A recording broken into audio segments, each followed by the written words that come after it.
हमें ज्वाइन किया है याया जाफरी साहब ने। ये वो नौजवान है जो पहले पाकिस्तान में मरीज़ जिनको कहा गया कोरोना वायरस के थे, अब अल्हम्दुलिल्लाह सेहतयाब हो चुके हैं।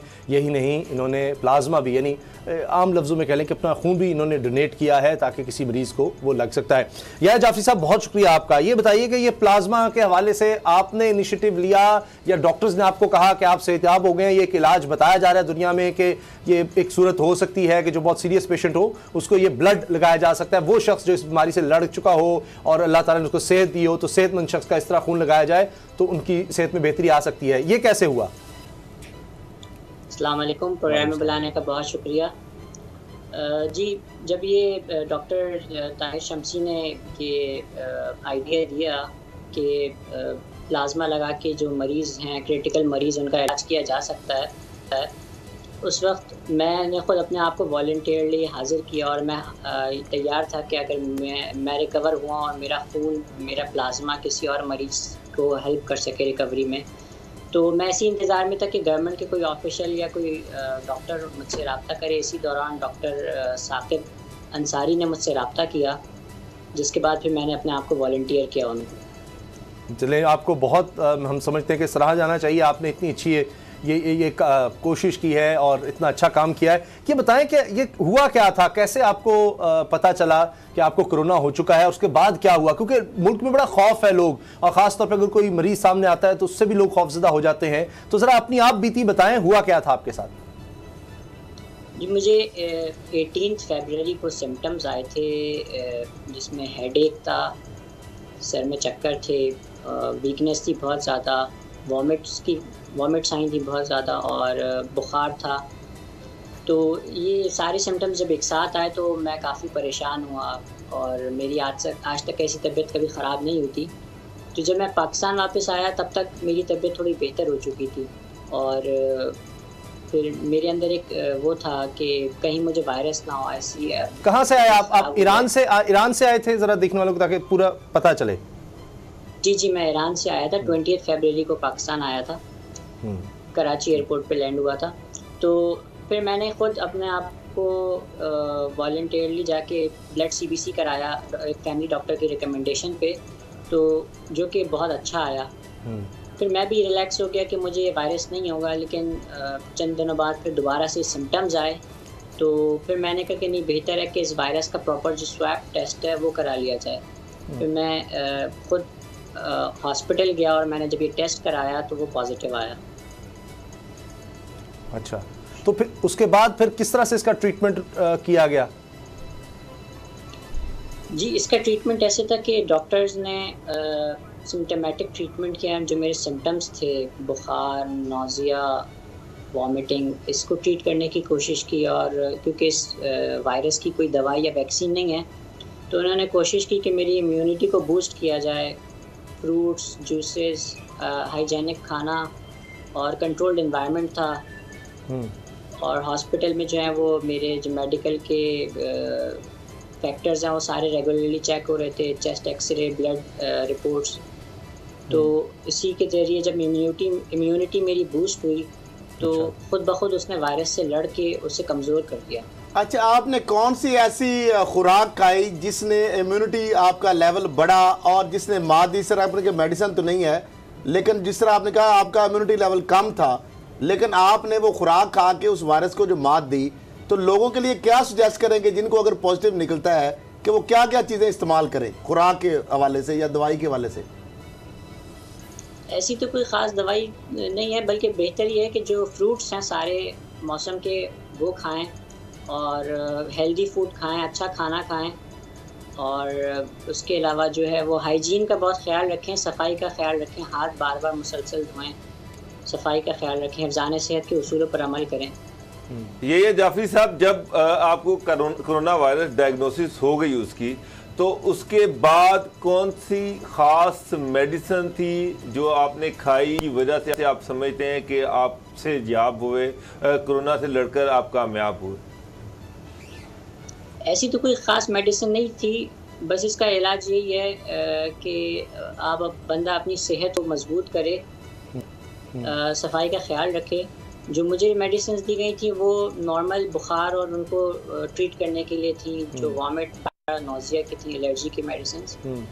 तो कितने दिन लगे रिकवर करने में? कितने दिनों में आप ठीक हो गए? मैं 10 दिनों में बिल्कुल ठीक हो गया था। अच्छा जाफरी साहब, एक चीज़ ये भी बाहर की अखबारात जो हैं वो रिसर्च कर रहे हैं और ये भी कह रहे हैं कि loss of hearing and taste, यानी कि आपकी खाने की और चखने की हिस्स जो है वो ख़त्म हो जाती है या कमज़ोर पड़ जाती है कोरोना वायरस की वजह से। तो ऐसी कोई अलामात आप पर भी जाहिर हुई? नहीं, मुझ पे ऐसी अलामात जाहिर नहीं हुई थी, ना ही मेरे सीने में दर्द हुआ था और ना ही मुझे सांस लेने में कोई प्रॉब्लम हुई थी। अच्छा, ये बताएं कि किसी और को घर में, ज़ाहिर है फिर एक तो आप भी परेशान हुए होंगे कि जिनसे आप मिले, कोई रिश्तेदार, दोस्त, अब आप खुदा न खास्ता उनमें से तो किसी को नहीं फिर हुआ? नहीं, जैसे ही मेरा पॉजिटिव आया तो फ़ौरन गवर्नमेंट की जो हेल्थ टीम थी उन्होंने मुझसे रब्ता किया। जिन जिन लोगों से मैं मिला था, घर वाले, ख़ानदान वाले, दोस्त, उन सब के कॉन्टेक्ट नंबर लिए और गवर्नमेंट ने उन सबको उनके सबके टेस्ट किए और सबको 14 दिन के लिए अपने आप को हेल्थ मॉनिटर करने को कहा।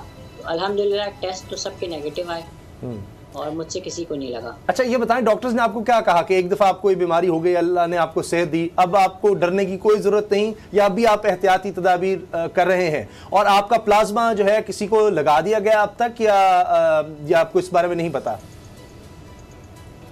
डॉक्टर्स ने तो मुझे यही कहा था कि एहतियात करें, बेहतर है, लेकिन जिस शख्स को एक दफ़ा ये वायरस इफेक्ट कर जाता है तो वो इम्यून हो जाता है उस सेम स्ट्रेन ऑफ वायरस से। अल्हम्दुलिल्लाह। तो बाकी प्लाज्मा की जहाँ तक बात है, मैंने तो डोनेट कर दिया। अब डॉक्टर साकिब अंसारी जो हैं वो वेट कर रहे हैं कि गवर्नमेंट उन्हें आगे के लिए गो अहेड दे तो वो फिर किसी मरीज़ को दे। अच्छा, आप क्या उन लोगों को बताएंगे जो जिनका कोई रिश्तेदार या वो खुद इसमें मर्ज़ में मुब्तला है? क्योंकि लोगों को लगता है कि अभी भी ये खौफ इतना ज़्यादा है कि पता नहीं अब हम जिंदा रहेंगे या नहीं रहेंगे। अभी तक तकरीबन 50 लोग इसमें शहीद हो चुके हैं, इस बीमारी की वजह से जाँ बहक हो चुके हैं, लेकिन 250 से ज़्यादा सेहतयाब भी हुए हैं और उम्मीद ये की जा रही है कि 3000 से ज़्यादा तादाद हो चुकी है, तो ज़्यादातर इंशाल्लाह इसमें सेहतयाब हो जाएंगे। मगर फिर भी ये खौफ होता है, तो उन लोगों का आप क्या पैगाम देंगे जो इस मर्ज़ से अभी लड़ रहे हैं? उन लोगों को यही पैगाम है कि अपने हौसले बुलंद रखें और खुदा से उम्मीद लगाएं और दुआ करें। इंशाल्लाह वो अपनी अज़्म हौसले से इस बीमारी से मुकाबला कर लेंगे और जहाँ तक इसका डेथ रेशो इस बीमारी का वो बहुत कम है और रिकवर होने के चांसेस ज़्यादा हैं। तो अपनी इम्यूनिटी को बूस्ट करें और अपना आज़म जो है वो बुलंद रखें। अच्छा, जो डॉक्टर्स आपको ट्रीट कर रहे थे उनके सबके पास वो जो प्रोटेक्टिव उनका इक्विपमेंट है, जो लिबास है, वो सब उनके पास मौजूद था? अभी जिस तरह अभी हम बात करें तो ये भी खबरें चल रही हैं, हमारे जो यंग डॉक्टर्स हैं वो ये कंप्लेंट कर रहे हैं कि उनके पास लिबास और इसकी सहूलतें नहीं हैं। तो आपने क्या देखा वहाँ पर हॉस्पिटल में? जी, हॉस्पिटल में जो डॉक्टर्स मुझे ट्रीट कर रहे थे और जो स्टाफ आ रहा था उनको प्रॉपर प्रोटेक्टिव गियर था और बहुत प्रोफेशनल और अच्छे अंदाज से उन्होंने डील किया।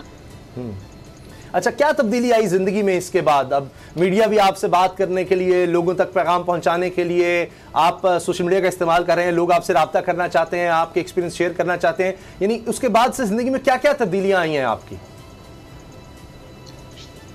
जी बिल्कुल, तब्दीलियाँ तो बहुत सारी आई हैं। उसमें से एक ये है कि मैं बहुत ज़्यादा पुरुम्मीद और पुरजोश हो गया हूँ। उसके अलावा इंसान को ज़िंदगी की अहमियत और बहुत सारी और चीज़ें समझ आती हैं। फिर सबसे अहम ये कि इंसान अल्लाह के करीब हो जाता है ऐसी मुश्किलात में। कभी मौत का खौफ फिर गुजरा उस वक्त, इस दौरान ऐसे लगा कि पता नहीं क्या होगा, ये एहसास कभी ज़हन में आया, खौफ आया? जी बिल्कुल, ऐसा खौफ ज़रूर आया और इस दौरान फिर मैंने अल्लाह से यही दुआ की कि अगर मौत आनी है तो बिस्तर बीमारी से अच्छा किसी कौम की खिदमत करते हुए और मुल्क की खातिर है तो बेहतर है। अच्छा, इसके बाद आपने अपनी ज़िंदगी का कोई मकसद पहले कोई था या उसमें आप तब्दीली आ गई है, अब आप इसके बाद समझते हैं कि ये एक नई ज़िंदगी है, एक तरह से आपको मिली, आपको ऐसा लगता है? जी हो सकता है, बिल्कुल ऐसा है। तो आप क्या जी, आपके दोस्त वगैरह, रिश्तेदार वगैरह अब क्या कहते हैं आपसे रब्ता जब करते हैं? यही बातें पूछते रहते हैं कि क्या, और आगे आपके कोई क्लिप्स वगैरह लेकर पैगामात जो कोई उनका अजीज़ या कोई इस बीमार मुब्तला उस तक पहुंचाते हैं? या कोई लोग अभी भी आपसे डर रहे हैं, खौफजदा तो नहीं है आपसे हाथ मिलाने में या गले मिलने में कि आप कोरोना के पेशेंट रहे हैं? जी, शुरू में ये खौफ था लोगों में क्योंकि एक हाइप क्रिएट थी। लेकिन जब मैं अल्हम्दुलिल्लाह सेहतियाब युग के माशरे में आया और फिर मैंने ये प्लाज्मा डोनेट किया, उसके बाद से लोगों में बहुत एक उम्मीद आई है और वो ये देख रहे हैं कि नहीं, एक सेहतियाब मरीज़ का जो है वो प्लाज्मा वो शिफा का बाइस भी है। तो उसके बाद से लोगों का काफ़ी रवैया तब्दील हुआ है। बहुत बहुत शुक्रिया याहिया जाफरी, ये नौजवान, अल्लाह आपको सेहत दिए रखे और आप इसी तरह लोगों का हौसला बुलंद करते रहें। बहुत बहुत शुक्रिया आपका।